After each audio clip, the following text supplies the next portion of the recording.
Hiya, I'm ThatJaymsWisdom, and this is another episode of And Another Thing, where I'll talk about things I found interesting in the last 2 weeks. So hello everybody, and welcome to And Another Thing. This week I'm not going to be talking about politics or any newsy type stuff. I'm just going to stick to the kind of more fun, media-y things.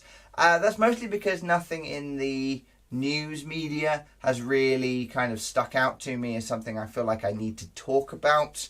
From the last 2 weeks. However, a bunch of things in the kind of media sphere, like trailers and video games and films and TV and all of that kind of stuff, that I've had a lot more kind of interesting experiences with those kinds of things in the last 2 weeks. So like last week, where I talked about the Jumanji trailer and Pokemon Go updates, I'm going to talk about kind of TV and film and video games and things like that. So without further ado, let's jump into the first thing, and I wanted to talk about Arrow. So I know I'm a bit behind on this, but I just finished watching the season finale of Arrow, or just the end of the season. I went away and I missed the last 6 episodes or so, and so I just binged them last week. And what happened at the end there? Spoilers for those of you who haven't seen it, but everybody dies. Or do they? So it was a really weird decision. So I wanted to talk about that, and since it is a little after the actual episode has aired, I thought I would talk. So it's going to be a little bit spoilery. I apologise. I will, just skip ahead in the video, and I'll talk about non-spoilery stuff afterwards. But the end of the season finale of Arrow. Oliver Queen is on a boat with Prometheus, the main villain, and Prometheus pulls out Oliver Queen's son, who Oliver Queen has been trying to hide from Prometheus to stop him attacking him and all the rest of it. And whilst that's going on, literally everyone else in the cast and all the characters that were in it in the first 4 seasons are on an island, or on the island, Lian-Yu. And basically, Prometheus tries to get Oliver to choose between all of his friends on the island, because the islands are going to explode, and Prometheus is the only person who can stop him, or for Oliver to let his son die. Of course, Oliver doesn't want to choose either of those things, so he thinks he's got him. He shoots Prometheus in the leg, and he gets his son. He's like, no, I'm not going to kill you, and I've got my son back, so you can't kill my son, etc. And then, of course, Prometheus kills himself, which is the thing that triggers the island explosion. And then the island explodes. So, Diggle, Felicity, who else is on there? Wild Dog, Mr. Terrific, all of the main cast, basically. The Dinah Lance, Dinah Drake, sorry, that's what she's called, the new Black Canary. All of those characters, all of those main cast members are on the island. Plus, so is about 30 other people that are just random people from the show from the last number of seasons. So Deathstroke is back for 2 episodes. And this is the thing that's really weird about it. All of these characters get like a cameo. It's like this was supposed to be not the season finale, but the series finale. So the whole show would end here. They have been renewed for another season, so they are getting another season, but it kind of blew my mind a little bit that they decided to just sort of imply that they'd kill off literally all of the cast. And this is tying up all the kinds of loose ends. So they had a bunch of people imprisoned on Lian-Yu, the island, including Deathstroke. So Deathstroke is on the island. So are a number of villains. So Talia al Ghul is on the island. Who else? Malcolm Merlyn is on the island. Oh, of course, his sister, Thea. Oliver's sister, Thea, is on the island. Just everybody. Every character you can think of as a named character is on that island. And it makes the last 2 episodes really strange, because it feels like they kind of tie everything up about 3 episodes before the end, and then did this in addition. And it's crazy, and it's cool, and it kind of brings all of the stuff that's been going on with Prometheus to a head. But I'm really curious to see what they do, because obviously they have got another season, and they're probably not going to kill off literally every cast member with the exception of Oliver Queen. However, there is one other exception that I would point out. Roy wasn't in it. Roy Harper, Arsenal, my favourite character, wasn't in it. So he might still be about. He's probably still alive. Yay. So we can just have a whole series of just Green Arrow and Arsenal. How cool would that be? I doubt that's what's going to happen. What I expect will probably happen is we're going to get next season, instead of the flashbacks to the island and to what Ollie had been doing whilst he'd had his sort of 5 years earlier thing where he'd been trapped on the island, I think what they'll do is they'll cut between Ollie in Star City and him dealing with being on his own, having a son to look after, all of that kind of thing, and cutting back to the island and whoever's still alive on the island surviving on the island. Now, I think that would be really interesting, and I think that could be really cool. It'll also bring some of the other characters up to kind of Ollie's level, where we kind of get much more of an equal footing partnership, maybe, if they get similar training or whatever. So I think that's probably what they'll end up doing, and I think that's really interesting. But I think the most interesting thing is to see who died, because they've put so many characters on this island that some of them have got to die. So I can see Quentin Lance maybe dying. He's on the island as well.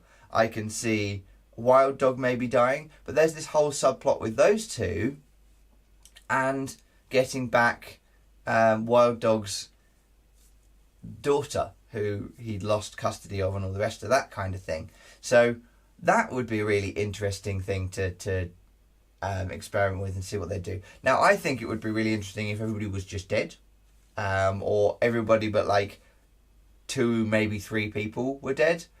I don't think they're going to do that, but anyway, the point is, it was really interesting and really weird. So the last 2 episodes, I wasn't sure where it was going. It felt like it was treading water and just placing characters that we recognise from seasons 1 through 4. So all of those characters are on the island. It felt like them just placing all of those characters into the situation, you know, for kind of one last hurrah, like they were going to end the series. And then, of course, they don't end the series because it's got extended.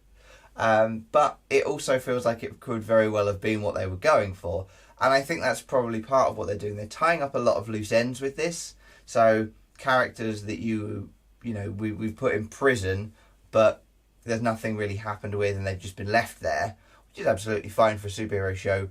They are now back in it, or potentially back in it. People like Deathstroke and that kind of thing. So that was cool. I'm going to stop talking about that now. Flash had a similarly interesting ending. Everybody's alive except the Flash, kind of. So that was interesting.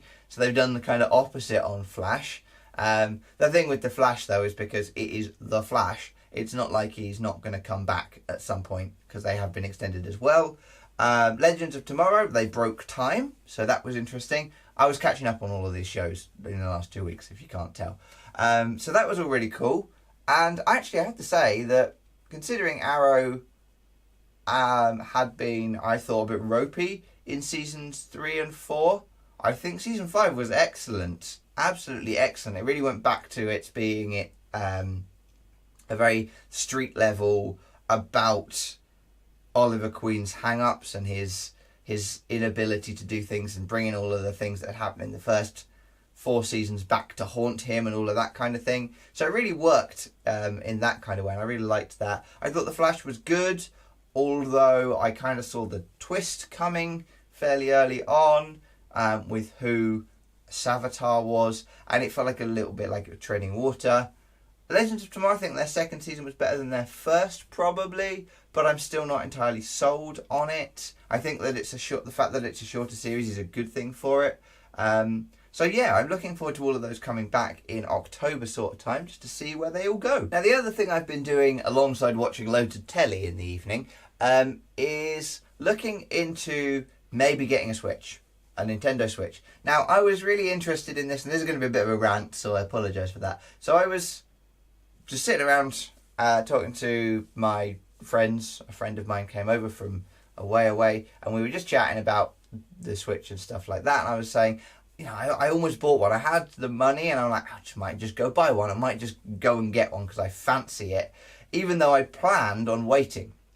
Now, I planned on waiting because I have a little bit of a love-hate relationship with Nintendo in that I kind of usually really like their hardware, Wii U notwithstanding, because I don't know why they even bothered with the Wii U. But anyway, I thought the Wii was really good. I really liked my GameCube. I think the GameCube is the console I've had the most video games actually on. So I've bought a lot of video games for the GameCube when I was playing that.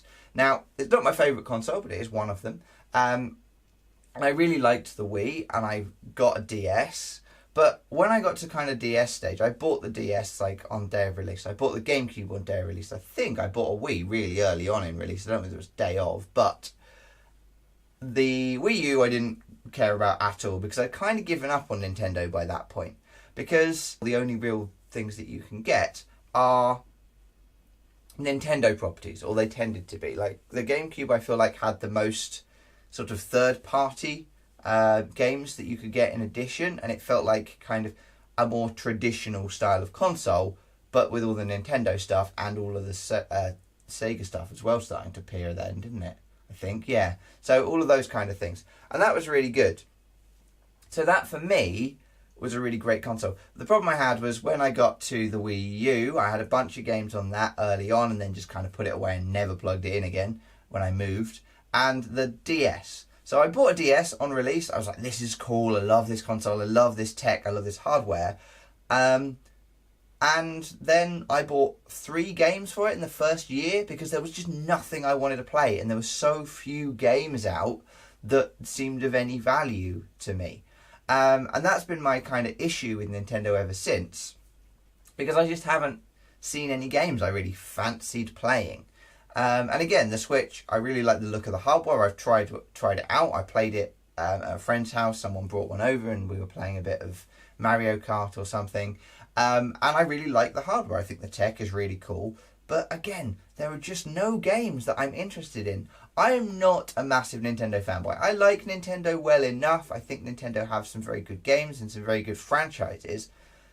But I can't live off those franchises, basically. I'm not a Zelda fan. I don't dislike Zelda particularly, but I've just never finished any of the games. So I'm not that interested in Breath of the Wild, which at the moment is the only reason to get a Switch. Now, there are other games that I like the look of. I was kind of really curious about ARMS, and that's what kind of triggered me to start looking at this. Was I saw a gameplay video of ARMS, and I thought, wow, that looks really interesting and kind of fun. Like a really casual beat 'em up. And I haven't played a beat 'em up in ages because they're not casual enough for me now. I used to play beat 'em ups a lot, but I'm not very good at them. I'm really, really kind of poor at beat 'em ups, but I quite like them. So things like Smash Brothers, really enjoy that. You can get super pro at it, but you don't have to be to enjoy it. You're not going to be thrown into a match and then just immediately lose and go, oh, well, what was the point in that? And it wasn't any fun. It's always a bit of fun.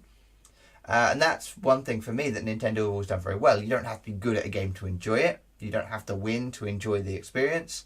That, I think, goes back, for me, as far as, at least as far as the N64, where, you could play GoldenEye or whatever else, Mario Kart, all sorts of things. And I would enjoy those games, even though I would almost never win because my friends were way better at it. And that was the first time I'd really ever played a console. I never had any of the Mega Drive and all that kind of stuff. I used to play Mega Drive at my friend's house, and what got me into Sonic. But other than that, it was just one of those things where you could go and you could play and you could enjoy it even without being the best. And that's the thing I've always liked about Nintendo. And ARMS kind of looked like it would scratch that itch, I guess. So I was really curious about it. And I thought, well, maybe I will pick one up. And I was like, no, I was going to wait because that's literally the only game I'm interested in at the moment that's out. And I can't really buy ARMS just for that. Or buy a Nintendo Switch just for ARMS, sorry. But I was talking to my friend and I was like, I can afford it. And then I realised I had like 120 quid's worth of game voucher just in my house that I got from trading in a bunch of games probably 6 to 8 months ago. And I'm like, well, I could just use this to put towards it. And then it makes it a much lower impact purchase. And as well, I've also got some cash from people that have given me cash for whatever reason, that I was like, well, this cash is cash, so it's kind of in my brain. I'd forgotten I even had it, kind of thing. So it wasn't part of my accounting or my things. I'm like, well, again, that's more money I could spend on a Switch. So I was looking into it, and I'm like, cool, I think I'll buy one. And I thought, well, the new Splatoon 2 comes out soon, and I thought, I think it came out this weekend, actually. Yeah, probably did. Either that or it's the next weekend. And I thought that would be cool. I've been meaning to try that. So maybe I'll get Splatoon and ARMS, and that's some fun games that I can play. And I imagine my flatmate will want to play with me. So multiplayer, fun times. And then I started looking into it. I thought, well, I want to get a second controller, because whilst it comes with the 2 Joy-Con controllers that you can use as multiplayer, one for each side, I thought, well, actually, it would be nice to have a full controller, 2 sort of full controllers. And then I started looking into that and found that they are £80 for Joy-Con controllers. That's insane. That is, for those people not in the UK, about $100 in US.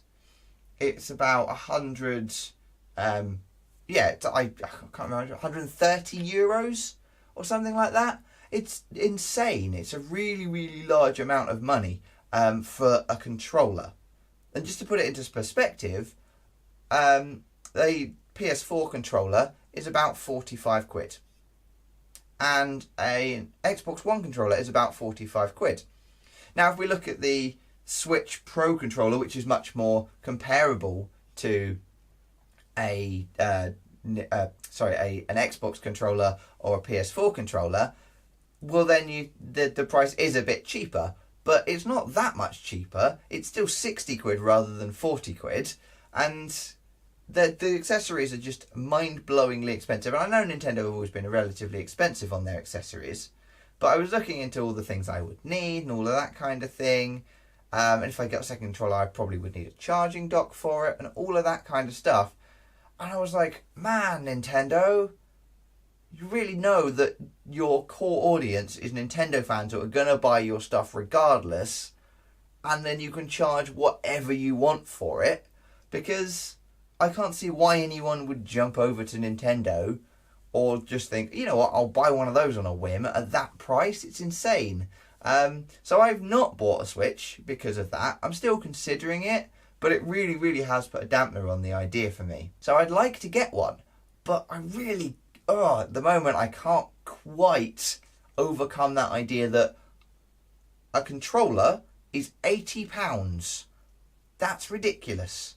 So, yeah, that was a rant. I'm sorry, but I'm still thinking about getting a Switch. If you've got any comments on the Switch, please let me know, because I would really like to, be convinced to get one of these things, or be told that, oh, James, you're just doing it wrong. The Joy-Con controllers, you don't need them, or you might as well get this instead, or whatever, or you can get them cheaper here, or whatever other nonsense. Now, I appreciate that it is still early days for the Switch as well, because most places are still fairly sold out. It looks like Game are sold out of most Switch consoles, but they do have pre-orders available for the bundle with Splatoon 2, so I was thinking of that.